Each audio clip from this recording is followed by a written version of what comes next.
I'd like to declare the start of 11th workshop, international workshop of multimodal sediment detectors now. Okay. So let's move on to keynote speech. I'd like to invite Dr. Maulana Ibrahim Rao from Kajima Institute. But he had just graduated graduate school of our university, Niigata University, graduate school science and technology last September. He is a fresh researcher, but I was one of a kind of referee for his PhD thesis, and I really surprised and impressed what he did during his PhD thesis. Therefore, I like him to invite him here and deliver part of his fruitful research topics. Okay, Maulana-san, please come here and please start your keynote speech.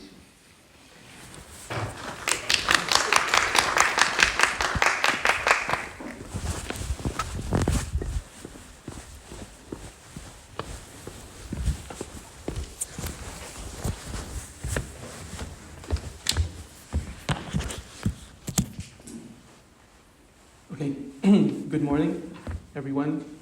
I would like to introduce myself. Again, my name is Maulana. So I am originally from Indonesia. So I did my PhD study here in Niigata. So I just, as Professor Gonda says, that I graduated last month, September, from the Department of Environmental Science and Technology from Niigata University. And currently I'm working with Kajima Technical Research Institute, which is under the Sustainable Society Laboratory Group. So first of all, I would like to thank you, Professor Kitakagunda, for the invitation for today, as well as to Professor Natsuki Yoshikawa as the main supervisor for this project.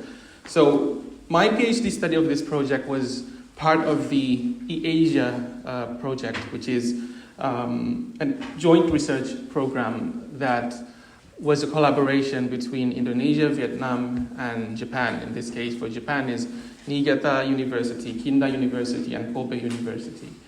So what the title of the project was basically the development of machine learning-based and remote sensing-based water management platform. This is for sustainable agriculture.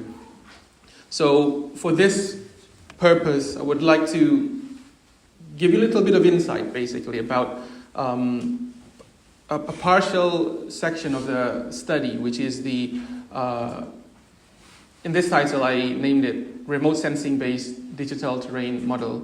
So we say it as RS-DTM. This is as a foundation for machine learning-driven flood inundation modeling.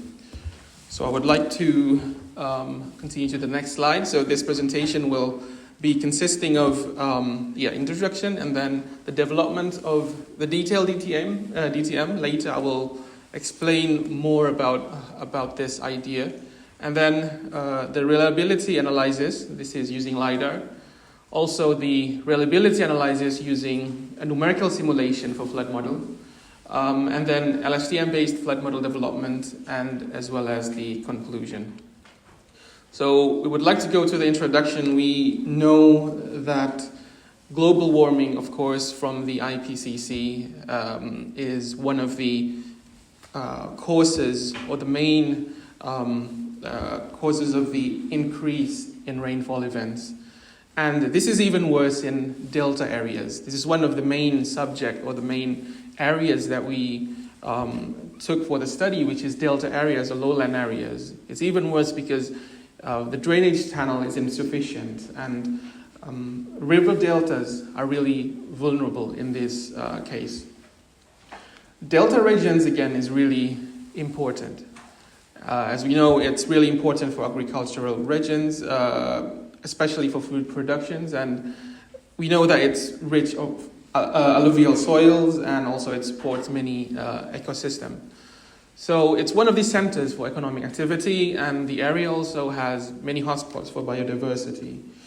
In 2021, we also did some research on the area. This is on the beginning of my study, which is there's many flooding in delta areas, and this is what I took is in Subang region. It's one of the parts in Indonesia, and also we believe that there's many challenges in terms of flood management in these areas. So one of them is the challenges for the drainage systems. So we would like to continue to the research background. This is the innovative technologies in flood prediction. So there's many challenges and ideas for data scarce region, especially in these lowland areas or these delta areas. So we believe that data scarce, so in Japan, probably not so much in terms of data scarce, but in developing countries like Indonesia, like Vietnam, or any other countries, they lack of detailed elevation data. And this is very important for us to make effective flood management or flood disasters. And one of the solutions is that we try to incorporate new innovations here, which is later we'll discuss more about the remote sensing-based DTM. And then from there, we can have effective flood management. In this study, we use one of the numerical simulation from Yushikawa et al. And from this numerical simulation, we still have a problem, which is the real-time water level monitoring, or usually the expertise of trained personnel is one of the important things, and it's a bit of complicated situation. So one of the solutions here is to create a machine learning technique. And in this case, we try to elaborate this and make it from or solely based on rainfall data. So these are the two innovations for this study that we would like to further analyze. So as part of this study, the main objective is to develop a machine learning based flood inundation model. This is to improve flood management strategies, especially in lowland areas or delta areas, using basically topographic elevation generated by remote sensing techniques. But some of the scopes here, this includes generating the detailed DTM. This is especially for delta areas. And also examine the reliability. This is using numerical simulation for flood disasters and apply it to a data scarce region. And then afterwards, we develop an LSTM. We use LSTM for this machine learning. Later, I will discuss further about this. To create the flood inundation model and solely based on rainfall data. As a problem, as I said, that in Japan for the detailed DTM, Japan has LiDAR data for all over Japan. So it has 5 meter spatial resolution of LiDAR, but the topography is 10 centimeters in terms of the Z absolute, meaning that it's really sufficient for flood, modeling for any kind of purposes, for landslide study and everything. But in Indonesia, for instance, this is why I'm giving an example. For Indonesia, we only use SAR data, which is only 8 meter spatial resolution, where the Z absolute is also 8 meters. And this is not sufficient whatsoever. This is one of the samples of we call it as DEMNAS, the national DEM.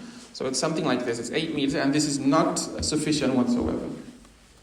So we did kind of like a practical insights into the terrestrial and using a terrestrial and UAV-based DTM measurements. This is one of the field survey that we did on November 2021. This is part of my PhD study. I was previously from IPB University, and we did these kinds of survey using drone as well as GNSS RTK. So one of the foundings is that we believe that when we use the terrestrial survey, even though it only achieved 77 hectares, we realized that it required, it's not really sufficient or efficient in terms of logistics and time. So this is one of the downside of using the RTK, even though it's the most precise measurements, but it's not sufficient and it's not efficient.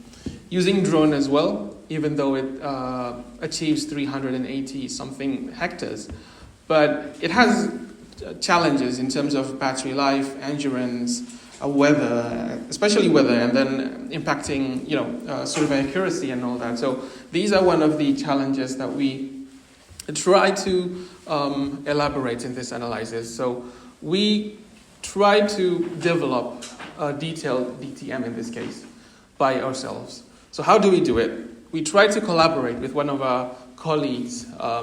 His name is, Mr. Atrion Julzariga. He's one of the researchers from BRIN, in this case, the research agency of Indonesia. So we try to collaborate, and then we basically create this idea of using remote sensing to create the topography, especially the terrain model. And how we do it is that we use satellite imageries, high resolution satellite imageries, and then integrate it together with INSAR data. In this case, let's say like Sentinel-1, and then from there we can basically create the vertical deformation. This is based on using the INSAR data. From that integration, we could finally get the remote sensing-based DTM. This is one of the ideas that we come up with, and these are some of the samples that we did. One of them is this is in Indonesia. This is in Pulang Pisau area. So if one of the samples is using RS-DTM, let's say this is topography, it's something like this. This is 25 meter. And if we use the DEMNAS, which is the national DEM of Indonesia, of 8 meters, it's showing something like this. But when we create our own data, our own terrain model, it's going to show something like this for 25 meters. And then this is the 10 meters. This is the 5 meters. This is the 3 meter. And this is the 1 meter. So it's basically generated based on the input that we want. In this case, we're using high resolution imagery. So in this case, we use Worldview 2, either Pleiades, Jilin, or any kind of high resolution satellite imageries. And it could produce until 1 meter, or even the input of the satellite imageries. In this case, if it's Worldview 2, let's say it's 50 centimeters, that means the DTM could also produce until 50 centimeters. So in this case, this is one of the samples, and we could basically produce detailed topography, not only in Indonesia, but all over the world as well. In this case, this is in Mozambique, in Africa.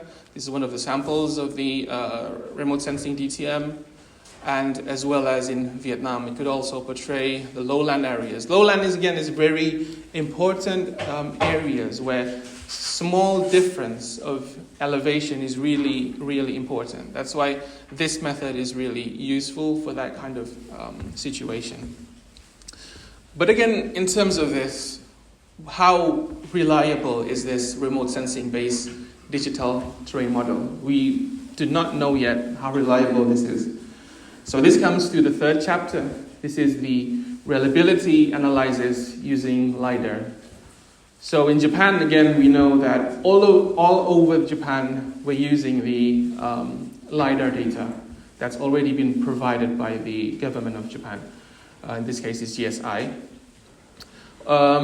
So in this case, we would like to analyze it in 3 subsequent watersheds here in Kameda, Nitsu, and Shirone. We also incorporate the geodetic height reference from these 3 watersheds. So we got all of these geodetic height reference, and we incorporate that into our remote sensing-based DTM topography or terrain model. So we were using these date sets. We were using the ones from PlanetScope, Worldview 2, Sentinel-1 basically, and then this is basically showing us the acquisition dates, the spatial resolution, and the data availability. Well, most of them are commercial, but for PlanetScope, let's say it's free for education and research program. So we try to create these data and try to compare it using, this is the LiDAR ones from Japan, and this is the one that we make on our own. So this is the comparison. It's showing the same idea. For this one, this is the LiDAR, and this is the one that we create. This is showing the Toyano Lagoon in Niigata. And this is, the 3D perspective of the topography that we made for Kameda, showing something like this. And this is for Nitsu as well. The left-hand side is showing the LiDAR results. From the right-hand side is showing the RS-DTM that we create. This is showing the 3D perspective of we need to watershed topography of using our method or the RS-DTM. And the last one, it's used, the same idea. You get the idea. This is the LiDAR. This is the one that we created. This is showing some of the 3D perspective. So from this, we can basically compare it directly in terms of the topography. So we try to compare it using, in terms of the flood model, we divide it into cells, or we say cells, but basically that's it's a variation of land uses that is incorporated as something we call as cells. And based on that, we extract the elevation, and from there we use several approaches to get it, but basically it's just showing that the median approach shows the best idea in terms of the correlation between LiDAR and the remote sensing DTM. But as you can see, the R-square is more than 0.96, so it's showing a really correlated idea in terms of the two comparisons. And this is also showing the RS-DTM assessment result. This is for Kameda. Again, it's showing something like this. This is for Nitsu and also for Shirone. So it's showing more than 0.96%. For Nitsu, it's the highest, 0.99. Sorry, not percent, but correlation of R-square and the least of RMSE. So as a summary, we believe that the elevation scarcity is one of the things that happens all over the world, and there's many challenges, and we try to make an innovative on this using the RS-DTM, and it's showing that after tested, it's highly correlated. So the model shows a high or strong reliability. And the most effective method is the median method. And again, it still needs to be assessed or needs to be further analyzed in terms of how we could use this for flood modeling purposes, because this is one of the main ideas why we make this approach in the first place. So again, we would like to know the reliability using numerical simulation-based flood model. In this particular study, we use the numerical simulation that has been developed by Professor Natsuki Yoshikawa of Niigata University. Basically, the numerical simulation consists of 3 submodels, which is the inundation flow submodel, the runoff, and the 1D unsteady flow model, basically. I'm not going to go into much detail, but these are the main idea of the construction of the numerical simulation flood model. So we further analyze the statistical performance. We try to analyze the flood model results using LiDAR data and the flood model results using RS-DTM, basically. And we make analysis in terms of the statistics using NSE and also R-square. And also we define or we classify which one is satisfactory and which category is non-satisfactory, basically. Which one is good, which one is very good. This is one of the also categorization that we get from some of the studies previously. So from the results, as you can see here, this is the flood results. For Kameda, it's showing, Kameda Institute is also showing a really correlated result. This is in terms of the flood inundation volume. It shows a really good result. As you can see here, later I'm going to go to the statistics. But for Shirona, it's somehow showing an okay result, but it's still categorized as good. For the others, the R-square and the NSE, it's showing a very good categorization. But for the NSE, it's somehow showing only good, basically. So why is this? We try to analyze it further in terms of the height difference of the topography of the terrain model. So we try to make a height difference between the LiDAR data as well as the RS-DTM data. So what we did was that we create a height difference. And as you can see, one of the results or one of the ideas that we come up after seeing this is that further away from the geodetic height reference, or the reference point, this is the reference point of the blue square here.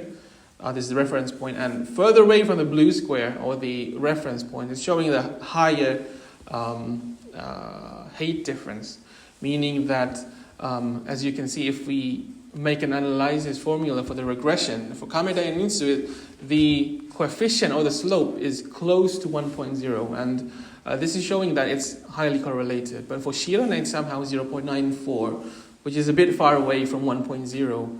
So one of the ideas is that we try to make some kind of like a revision. We would like to know how if we make a relative slope revision. So in Shirone, we divided by the number of the coefficients, and also we make a relative elevation revisions as well. So we add 0.09, which is the coefficient, or this, which is the constant, which is minus. So we just add it, and then we simply do something like that, and then we revise the topography, and then we put it again we calculate again in the numerical simulation flood model. And based on that, which previously was, let's say the R square was 0.991, this is now 0.997, and previously it was 0.97, now it's 0.93. So as you can see, the hydrograph for the flood inundation volume is closer to the correct ones. The correct one is the red one, which is based on the LiDAR DTM result. So it's showing something like that, and this is for Kameda for the results of the flood inundation. This is showing the left-hand side is the LiDAR DTM result. The right-hand side is the remote sensing-based DTM result, and the center is showing the difference between the LiDAR and the RS-DTM result. So it's still showing some difference, but in terms of the statistics, it's good, it's very good. So it could be used for flood modeling purposes. And this is for Nitsu as well. This is the left-hand side is showing the LiDAR ones. This is the remote sensing-based DTM, and also the difference in the middle. This is for Shirone, something like that. It's the same idea. And as well as the inundation area. This is at peak time between the LiDAR and the RS-DTM. So it's, again, if it's showing some difference, it's still in an okay or in a very good category. So this idea was basically already, published in one of the paper that we made. It's published this year, so you can see by yourself. So furthermore, we would like to apply this to a data scarce region. In this case, the data scarce region is Xuan Tui watershed in Vietnam. So how is this application in this of the inland flood modeling to these data scarce regions? One of the advantage of using the RS-DTM, since one of the input is satellite imageries, so instead of only topography data, satellite imageries could also be used to generate the flood model, to generate the numerical flood model, because it has these, since it's optic imageries, it could give us information about the cell land use information, the land use, and then the drainage network. We could get information about the, let's say, drainage channel and river networks. But of course, the terrain, it could be used for the cells, adapted cells, and all of these information could be used to create the model, basically. So from this idea, we create the numerical simulation flood model. And for the rainfall, again in the area, it does not have an hourly rainfall data. So what we did was that we tried to basically see if it could be obtained by the open source or open available rainfall data, and we try to analyze. So we have observed rainfall. This observed rainfall is daily rainfall. So we try to let's say make a comparison between the GS map and the radar rainfall by JICA, and it's basically showing that the JICA radar rainfall is more closely to the observed rainfall that we have from the field. We have the daily based rainfall, but we would like to know the hourly rainfall for our model, basically. This is the result. This is the comparison of the actual and the calculated water levels. So as you can see, the observed water level, which is the green point, that's showing or adjacent with the calculated water level, which is showing on the red line like this.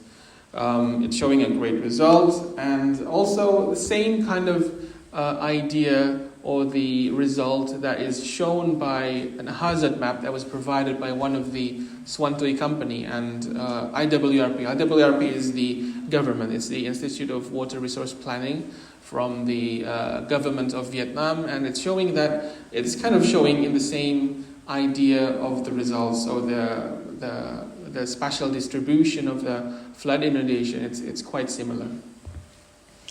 So as a summary, I could say that one of the important thing is an evenly distributed geodetic height reference. So this is one of the important things. Also cost effective, and also diminishes the demand for extensive field work. Of course, again, field work is necessary, especially to obtain, let's say, geodetic height reference and so on, but it could diminishes the cost effective, could diminishes the extensive field work for that. This is one of the ideas that we come up with, and also the efficient flood modeling that could be applied worldwide. So especially in lowland, which we have been proven, this is also including in Vietnam and Swantoi. So last but not least, what we did was that we tried to develop a machine learning model. This is a flood model that is developed based on the long short-term memory, LSTM approach. So for the machine learning, we were using this long short-term memory. I'm not going to go into detail for this, but the way it works is that it has for get gate, input gate, and output gate, which is this method is one of the advancement of the neural network method. So we were using this method to basically calculate the flood model, to predict the flood model. These are the main ideas. So we were using the results from the previous study that we did for the numerical simulation. We were using this one. And basically the result is that we incorporate that to the LSTM method. So we were using a simulation rainfall data. Later I'm going to go into detail about that one. From there we could make a training and of course in this study we optimize the parameters. We also predict the LSTM, and then we could get the output and we check the evaluation, or we check the performance. These are one of the ideas that we come up with of extracting the rainfall data. Maybe this is a bit technical, but what we want to give here is that for the machine learning data, or for the machine learning technique, especially the LSTM, is that we require a huge amount of training data. That's for machine learning for sure. And in this case, we were using 300 to 9,000 training data, and it is really a huge data. So the way we want to do it is that we would like to extract it as efficient as possible. So in this case, is that we extract it by dividing it into basically 10 equally spaced intervals. This is determined by the accumulation of rainfall at an amount of equal to 50%. Something is, if I have to give like some sort of graph or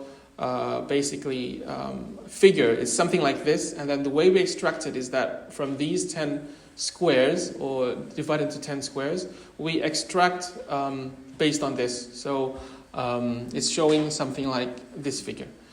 And again, we have 9,000 rainfall patterns, different rainfall patterns, that is in 100, 200, and 300 millimeter rainfall event. This is how we basically extract and train the data for the LSTM. So before that, before we predict it, we also need to do optimization and parameter analysis beforehand, of course. Of course, we could use trial and error. We could, just,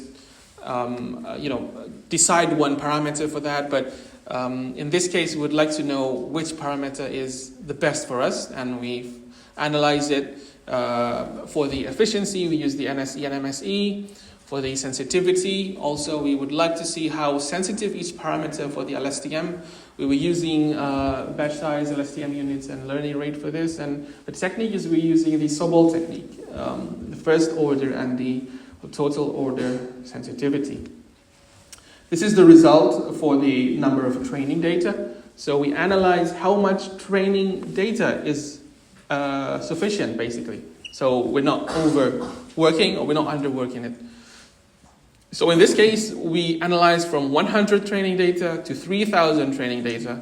For your information, 3,000 training data, it could render around, let's say, 2 weeks, around 2 weeks, for the computer to render 3,000 training data. So it's a bit much, but we would like to see the results. And basically what we got here is that 1,000 seems enough, because it's showing not so much of a difference in terms of the NSE when we use a higher number of training data than 1,000.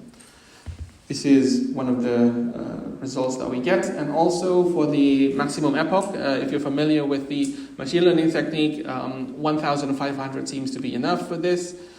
And also the sensitivity analysis. We were using the Sobol technique to see which parameter is basically sensitive or is useful for the the LSTM model, and we were using this first order and the total order Sobol analysis. So from this we can know which combination is the best for the parameters for the model. So which parameter combination is has the best achievement in this case. So in this case, we're using the second combination like this, based on the NSE result.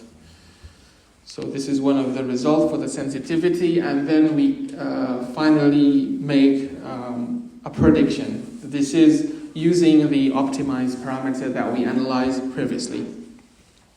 This is for the flood inundation volume. As you can see, the R square and the NSE were near 1 for all rainfall events, and the percent bias also demonstrated a very good performance. So for every statistical performance that we did, all of them are 0.99, which is in a very good category. And this is just basically to show you that this is some of the samples that we created. This is the model performance. This is using the optimized parameter for flood inundation volume. This is in Kameda. This is for early peak result. This is the mid-peak result and the late peak. And also showing the difference of the rainfall magnitude of 100, 200, and 300 millimeter. And also in Xuan Tuy in Vietnam, it's showing the same idea. Well, basically what we want to show is that it's not much of a difference between the result from numerical simulation and the LSTM prediction. So it's showing a 0.99 correlation. This is also showing, previously is the flood volume. In this case, it's the maximum flood inundation depth. So it's also showing the same idea, which is 0.99 correlation for the R square and NSE, as well as the P bias. It's in very good category. This is showing the maximum flood inundation depth. Again, this is for Kameda in Japan. This is for 100 millimeters, and the left-hand side is the numerical simulation-based flood inundation depth, and the right-hand side is the approach using the machine learning. So it's not, well, as you can see, it's not much of a difference. So it's showing the same correlation. So that means that the result is very good for the LSTM approach. This is 200 millimeters. This is 300 millimeters. And as well as Xuan Tuy, for Xuan Tuy as well, the same idea. So we we calculate the maximum flood inundation depth for 100 millimeter, 200 millimeter, and 300 millimeter. Also, the maximum flood inundation. So even though you see that the result seems to be very, very close to each other, it doesn't mean it's the same. As you can see, there's still some difference, a very small difference, as you can see. But again, it's a 0.99 correlation. This is for the flood inundation area for both of the application in Japan and in Vietnam. So as a summary, this is some of the resulted optimization that we did, which is it's optimum with 1,000 training data. We use 1,500 epochs. Also for the parameter, we use this parameter, and basically this model, or this machine learning model, again, it's superior against the conventional model, so it's superior, has superior computational efficiency. It has shorter rendering times for the prediction, and also it's more efficient memory usage when compared with the conventional numerical simulation model. So it's showing a very good results for all of the statistical performances, but again, it also has some challenges and considerations in terms of using this machine learning, which is the dependence on training data. Again, the number one important thing about the machine learning is the training data. You need to have sufficient and reliable training data, garbage in, garbage out. That's the main rule of using a model. Also, the necessity for regular updates and validation process. In terms of climate change, maybe the rainfall patterns will be different, so you need to regularly update the training data in this case. And it's some of the still needs development in that case. How we can predict these climate change is one of the also challenges in the future time for this sort of model. And also continuous monitoring and adjustments, for climate change.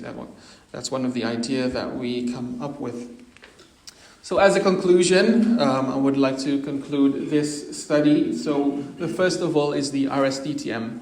So if we compare it against the LiDAR, which is the correct result of topography, basically using LiDAR, the RS-DTM has strong correlation and verify the suitability for flood modeling, basically. And also when we apply it to flood modeling, so it has effective for lowlands, and it's applicable worldwide, and it could be used for flood modeling. And when we use that flood modeling for LSTM, it's outperformed the numerical simulation with very good performances for statistical results. So what we can conclude is that this method basically successfully bridged the data gaps, and this this research also improved the flood management strategies in some sense, and it also increased the resilience against flood hazards, in this case especially in delta regions or in lowland regions. Okay, thank you very much for this opportunity. Looking forward for your comments and feedbacks. Thank you.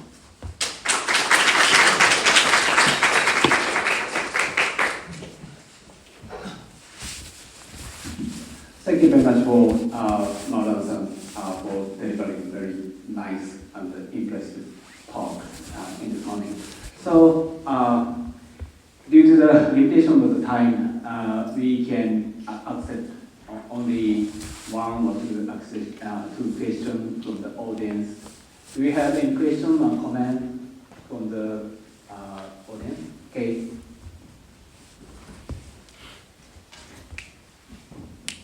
Yeah, that's good. Nice talk. I'm Vivian from Taiwan. As a result, you show the machine learning model pretty good, right? But sometimes we worry, is there the overfittings, because you see the nice R square is 0.99. So I'm curious, can you just do some comment, because it's good, but not perfect. So do you check the data are not well predict, and the major reasons, the why they cannot well explain the prediction models. Okay. Yeah, thank you. Does that mean you were questioning about why it still has some difference, let's say 0.01? Yeah, the property is sometimes we do the machine learning and you have to do some sensitivity analysis. Yeah. And finally you got a better result, but maybe just some overfittings. We need to have some independent data to confirm it's totally high performance or not. You know. Right, yeah. So what we did basically for this study is that, let me go to one of the slides here. I guess we don't have the time, so you just... Right, okay, sure. So one of the ideas was that we were using until 9,000 training data, right? So each magnitude rainfall has, let's say, 3,000 data. So we divided into which data is used for training, which one you use is for validation, and which one is used for prediction, basically. So the one that we used for this training is that 3,000, but then we divided again into which data is used for the validation.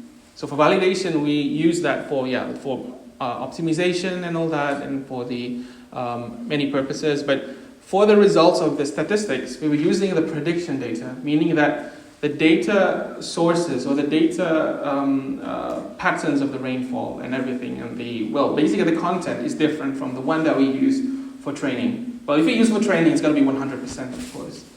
Okay, so you divided the we divided, yeah. That's how usually how it works. So. Thank you. Okay, thank you very much for the question. So I'd like to accept another question. Do you have any question? Okay.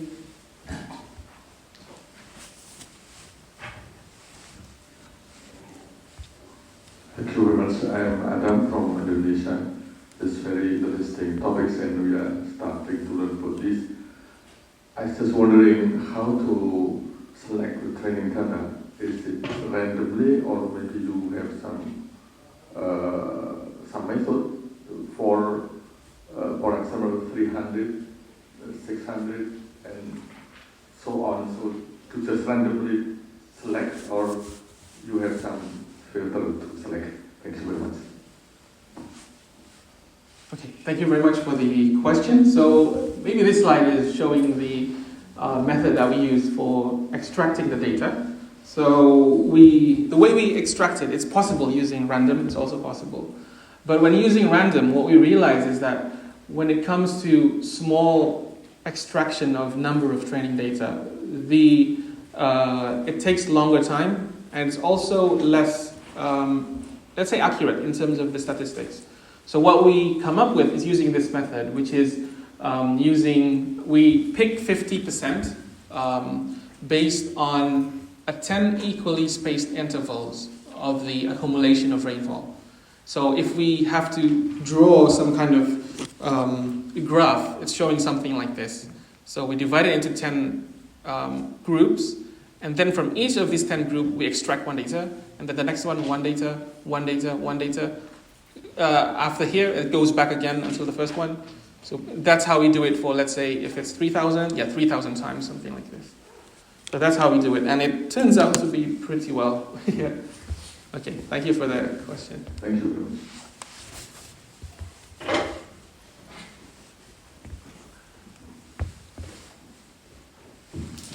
So I guess someone in this call may have much more questions, but time is up. So I'd like to close today's keynote speech. Okay, at the end of keynote speech, I'd like all of you to give a big hand to Maron-san. Thank you very much. Thank you very much.